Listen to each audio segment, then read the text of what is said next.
check this out. This is pretty cool. Look at this. Got a fish right on the side of the boat.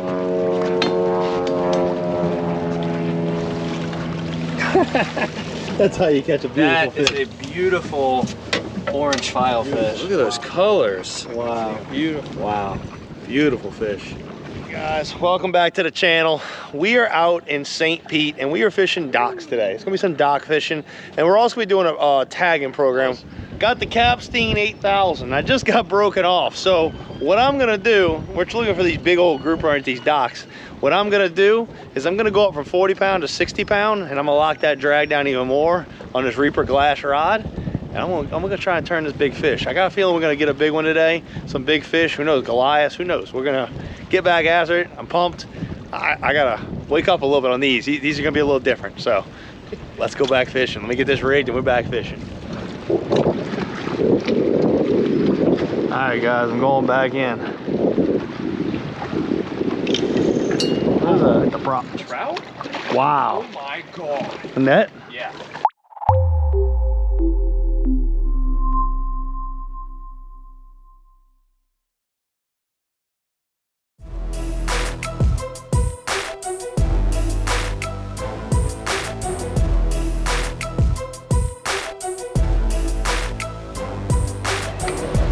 Morning, morning.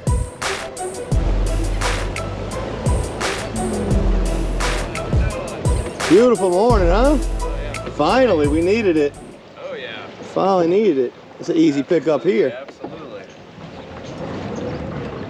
It's a sweet little setup. Yeah, it's a perfect little bay boat. Don't want a mango. Oh, big sheephead. That's not what I was expecting. All right, I'll take that. Big one. Yeah, that's a good one. All right, get to show it off. Get to tag something. Good morning, guys. Welcome back to the channel. We are out in St. Pete and we are fishing docks today. It's gonna be some dock fishing, and we're also gonna be doing a tagging program, which I'll tell you about in a few. We'll go over it. But first fish in the morning, sheephead. I've had one or two bites look like mangroves. We're gonna target whatever is on these docks. So this is gonna be a dock fishing episode. First one of this style we've done. Many more we'll do. Show you how we're doing the tagging program, what's going on with that, and have a great day of fishing. The weather's beautiful. Still a little windy offshore on the outside, so we're staying on the inside. Water clarity's a little down because we had a front come through the other day, but absolute beautiful day. Let's go fishing. There we go. Little baby gag. All right, first one we can tag. First one of the morning. Woo.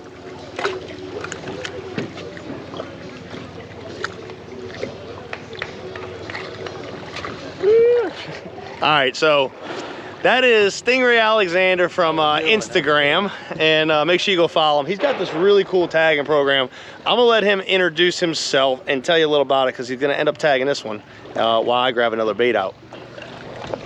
How we doing? How we doing? So today we're gonna be tagging some gags in the St. Pete Beach area.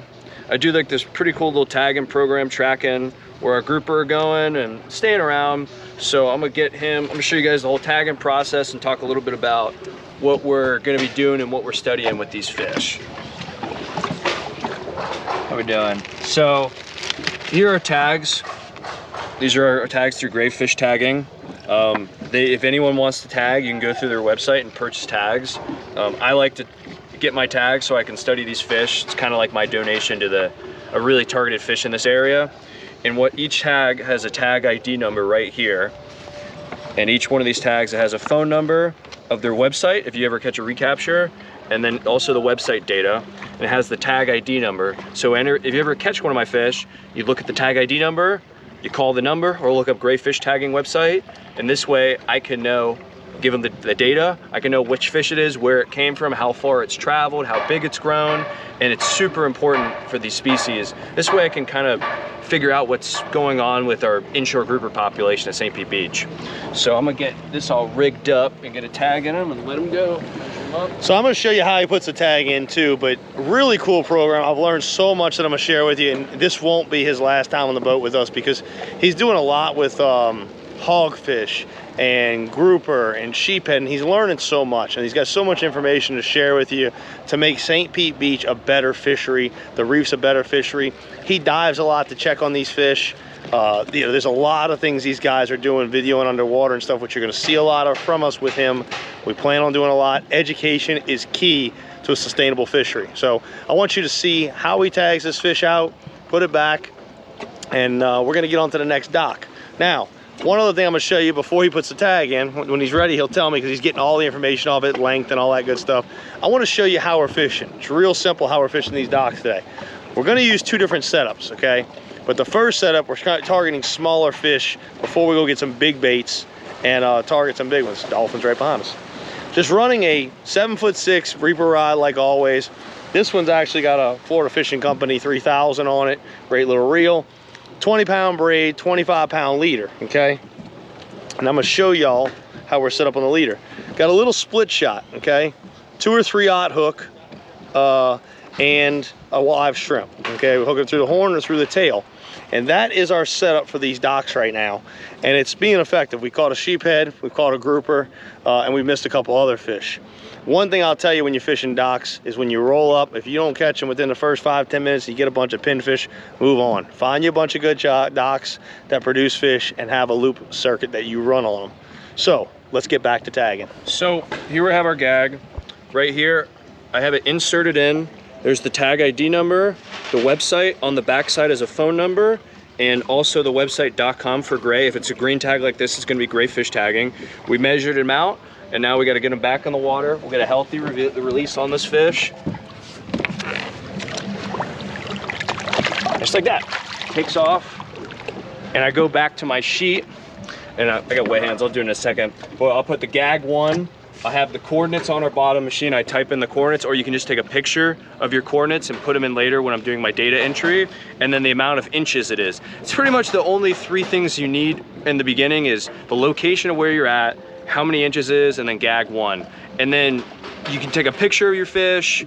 So this way they have it on data. It gets like a better perspective also for like your data logging. But the most important thing, which is unique about this website, is you get to name your fish whatever you want. So I'm gonna let Randall name this fish. That'll be fun. We'll show you more about that. The other thing I wanted to tell you is what he does while he's going through this process of pulling out a sheet and a tag to keep that fish healthy. You see that 5-gallon bucket down there? It's full of fresh seawater. So he scoops it 5 gallons of water out, puts that fish in there, and lets him relax in there while he's getting the tag ready. He doesn't throw it on the floor. He doesn't leave it out in the air, because the whole thing about this is getting these fish back healthy so that we can get really good data off these fish. So we're going back fishing. Let's go pull the next one off the dock. Woo. Man, you followed us all the way over here? I got to pull out of here. Somebody's not holding. Little sheephead. Little sheephead action. Late season sheephead. Man, look at those teeth. Gnarly little fish. Gnarly. So these sheephead are off their spawn. They're done spawning. Most of these, you said most of them are males in here? Most of them are females. Most of them are females that are off their spawn? Typically you see like how that belly's red like that. That means it's a female. And pretty much these fish are a lot skinnier now. Like if they're pregnant, this belly will be really bloated. Usually March is the end of their spawn. February, March is peak.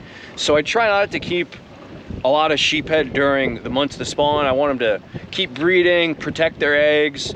And we just got done with our first year of this sheephead tagging program, where I was tagging these sheephead in only keepers and putting them under docks that had artificial reefs. And you would get a recapture of multiple fish. We'd catch the same fish multiple times.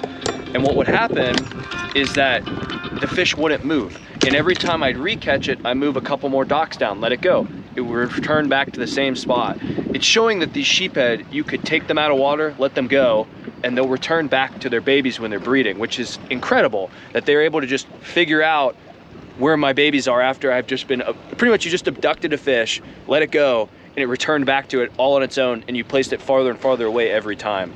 I think that's super unique. That just shows how smart these fish are. People don't really give them enough credit.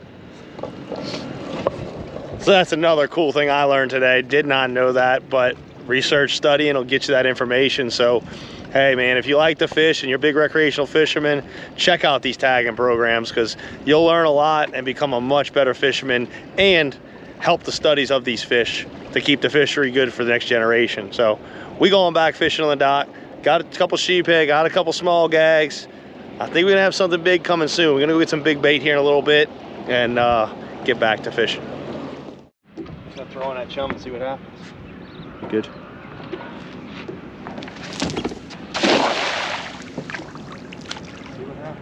See what happens. Some.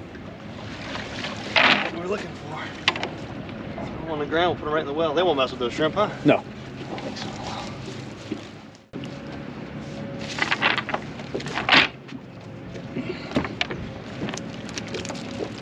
Gag grouper candy. Right there. Gag grouper candy.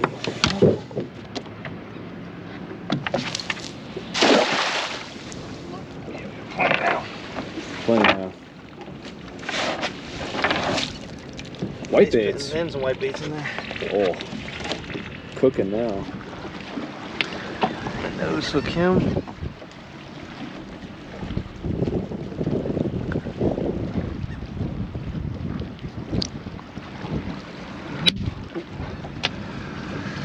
All right, let's get it up and running. That looks like a little tilefish, huh? He has 5 dogs, and all run, like 5 or 6 dogs, all run out to the dock. And Got him. That's him. That's him. That's him. That's him. Oh! I never got him out the structure. I think I let it in the structure. Damn, man. That's First all right. cast. That was That's all right. You didn't get on video? All right, guys. So I'm running the big 8K Cast King Capstein, and it broke me off. Check this out. This is pretty cool. Look at this. Got a fish right on the side of the boat.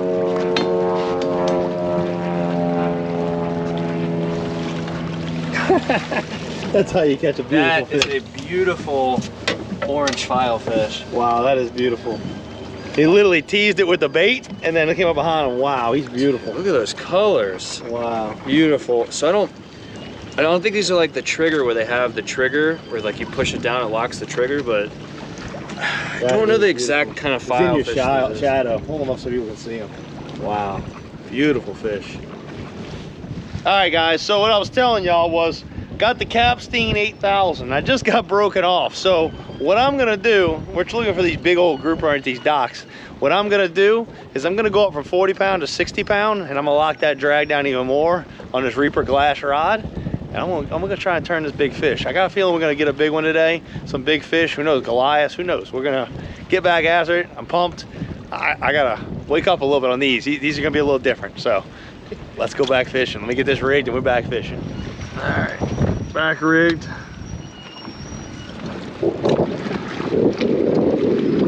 All right, guys, I'm going back in. Oh, hit the prop. So there's reef balls all up along the shallows there. Like oyster reef balls. But that piece is like a box car or something. It's like a weird structure. I felt it. Fit. A baby grouper. Baby Baby grouper. What is that? Trout?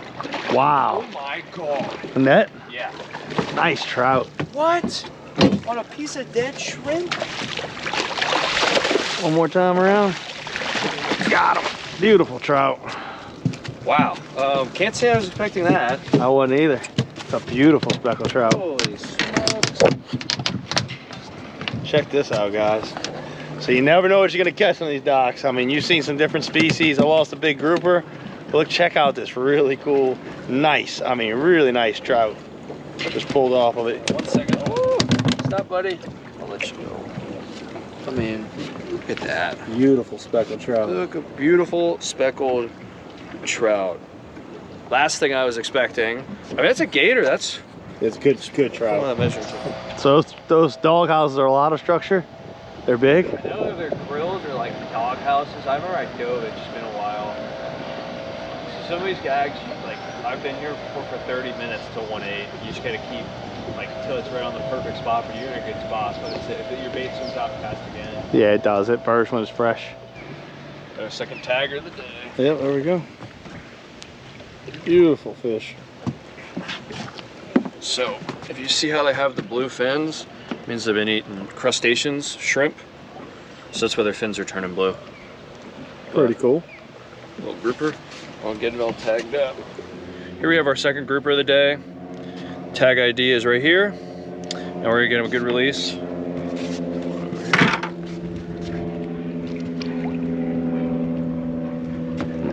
Just like that.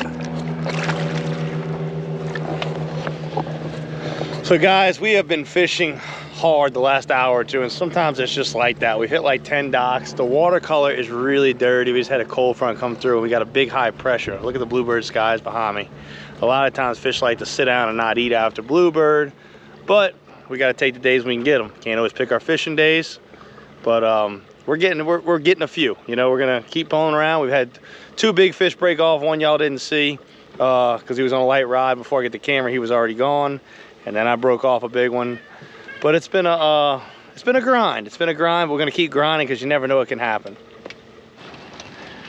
All right, guys. So as you can see, we're back at the dock, back at the house. We went ahead and called it quits, man. The water's just so dirty. Just had a little cold front come through. As I told y'all earlier, the bluebird skies, the fish are kind of sitting down. We don't think they can find the baits. I mean, the water's gonna take a day or two to clean up. We got to show you a little bit of dock fishing, a little bit about the tagging program, and I want to share something else with y'all. Coming up here soon, real soon, we got a stone crab video. Check out these stone crab legs that he's been catching. So look at the size of those things. So I came off one crab, and we're gonna go get some. Next video, we're gonna get some. So that's almost around my wrist. That's definitely a colossal claw, but that was, Look at the size of that claw. So we'll put that clip, I'll add that in here, of me grabbing that thing, and that's just gonna be a little tease for next episode. But look at the pincher. So, and the cool thing with crabs, there might be, so if you can kind of see those lines right there, the lines right there on a crab, that means it's a first generation claw. So these were this crab's original claw, and for it to get that big, you're talking, the crab was about as big as my head. So it's gonna be a pretty good episode next one. So stay tuned for that one. We'll be doing a bunch of stuff here soon. He is a hog fishing expert out there too. He has studied them like I studied redfish in Louisiana. Make sure y'all subscribe to the channel. Thanks for watching. We'll see y'all again soon.